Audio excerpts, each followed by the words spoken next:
రాష్ట్ర ముఖ్యమంత్రి వర్యులు జగన్మోహన్ రెడ్డి గారి మీద జరిగిన దాడికి రాష్ట్రం మొత్తం కూడా ఈ రోజున కన్నీళ్లు పెట్టుకునే పరిస్థితి కనపడుతుంది.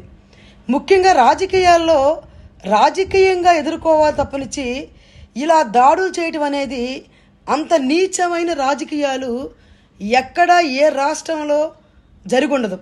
కేవలం చంద్రబాబు నాయుడు గారి ఆలోచన వల్లే ఇలాంటివి జరుగుతాయి. ఎందుకంటే ఆయనకి ఓడిపోతాము అన్న భయం పట్టుకొని ఈ రోజున అందరితో కూటమి అని బీజేపీ జనసేన అందరితో కూటమి అయినా కూడా ఓడిపోతాము అని సర్వేలు వచ్చేటప్పటికి ఇవాళ 10 సర్వేలు కూడా ఇవాళ జగన్మోహన్ రెడ్డి గారు గెలుస్తారు అని బల్లగుద్ది చెప్పిన తరుణంలో ఈ రోజున జీర్ణించుకోలేక జగన్మోహన్ రెడ్డి గారినే హత్య చేయాలి అన్న ఉద్దేశంతో ఈ రకమైన దాడి చేపించింది చంద్రబాబు నాయుడు గారు.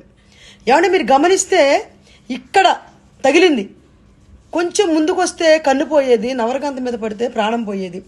ఎక్కడన్నా మీరు దేశ చరిత్రలో ఇంత నీచమైన పనులు చేయటం మీరు చూశారని చెప్పేసి నేను తెలియపరచుకుంటున్నాను. ముఖ్యంగా ఇవాళ ఉన్న పోలీస్ వ్యవస్థని ఆల్రెడీ ఇక్కడ ఏదో జరిగిపోతుంది అన్నట్టుగా ట్రాన్స్ఫర్లు చేపించి నీకు కావాల్సిన వాళ్ళు వేయించుకొని ఈ రోజున అంత సెక్యూరిటీ ఉండగా కూడా అంత స్పీడ్గా వచ్చి జగన్మోహన్ రెడ్డి గారికి తగిలే విధంగా ఈ రోజున వచ్చిందంటే అంటే ఆయనకి ఆల్రెడీ ఆపద ఉందనేది ప్రజలు గమనిస్తున్నారు, మేమందరం గమనిస్తున్నాం. కానీ ఇంత ఇదిగా ఏదో రాయలసీమలోనే జనాదరణ ఉంది అని ఈయనేదో ఆయనలో ఆయన గెలుపుని ఒక కామెడీగా ఊహించుకొని ముందుకెళ్తున్న చంద్రబాబు నాయుడు గారికి ఇవాళ గుంటూరు కృష్ణాలో ఈ జన సముద్రాన్ని చూసి జీర్ణించుకోలేక ఈ రకమైన చండాల పనులు చేసినందుకు గాను రాష్ట్ర వ్యాప్తంగా మహిళల తరపున నేను తీవ్రంగా ఖండిస్తున్నా. మీరు రాజకీయంగా మీరు ఎదుర్కోండి. మేము రేపొద్దున ఎలక్షన్లోకి వెళ్ళటానికి మేము ఏం చేసామని చెప్పుకొని వెళ్ళండి. మేమేం చేసామని చెప్పుకొని వెళ్ళటానికి మేము ముందుంటాం. అసలు నువ్వు ఏమీ చేయలేదు, నువ్వు ఓడిపోతామని జనాలు ఇచ్చిన సమయంలో నువ్వు ఈ రకంగా చేసావంటే జనాలు అందరూ గమనిస్తున్నారు. జగన్మోహన్ రెడ్డి గారిని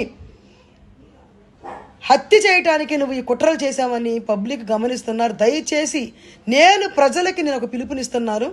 ఈ రోజున మీరు గమనిస్తే జగన్మోహన్ రెడ్డి గారు అనే వ్యక్తి లేకపోతే ఈయన మళ్ళీ సీఎం కుర్చీలో కూర్చుందామనే ఉద్దేశంతో ఇలాంటి నీచమైన పనులు చేపిస్తున్న చంద్రబాబు నాయుడు గారికి మనం బుద్ధి చెప్పాలి అని అంటే తప్పకోకుండా కూడా రేపొద్దున ఓట్ల రూపంలో ప్రతి ఒక్కరు వైఎస్ఆర్సీపీకి ఓటేసి చంద్రబాబు నాయుడు గారిని ఈ రాష్ట్రం నుంచి తరిమి కొట్టే విధంగా 175 సీట్లు ఇచ్చి మనం తప్పకోకుండా జగన్మోహన్ రెడ్డి గారి సత్తా ఏంటో చూపించాలని చెప్పేసి నేను ఈ మీడియా పూర్వకంగా నేను తెలియపరచుకుంటున్నాను.